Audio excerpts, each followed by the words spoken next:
Hey everybody, so today I want to talk to you about the SDAIE strategy of journals. Now SDAIE stands for a specifically designed academic instruction in English, and they're created to help English language learners gain a better understanding of concepts being taught within a classroom. For me, journals are a really useful but inexpensive way of putting a SDAIE strategy into use within my classroom in the specific field of art. One way that you can get journals is to have your students buy them, but as most of our students usually don't have those kinds of funds, it's also a good option to make these journals, and then it also becomes a fun concept and a fun project to do. So what you do is you take a piece of paper, put a couple hole punches in it. You do the same with two pieces of cardboard. You take that paper, put it in between the cardboard, like so.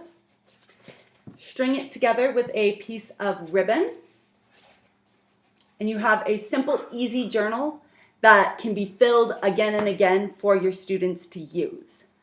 So there's a couple ways that you can use learning logs within the classroom. The first is as learning logs. Learning logs occur after a lesson. What you do is you have the students write in the book about what they've learned. In my case, it's art. And they demonstrate what they know, what they don't know, and what they would like you as a teacher to elaborate on. Now, typically with learning logs, there's not a lot of conversation going on. It's mostly just the students responding to what they've been taught. The second way is through dialogue journals. And these are where you and your students get to talk a little bit more.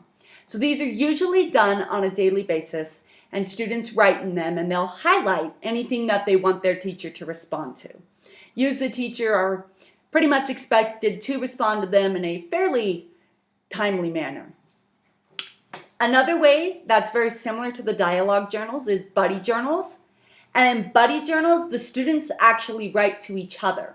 So it's just like a dialogue journal, only with these, instead of going to a teacher, they go to the other students in the room. And you want to rotate these pretty frequently so that they're always not responding to the same people. And it gets the students interacting with one another through writing.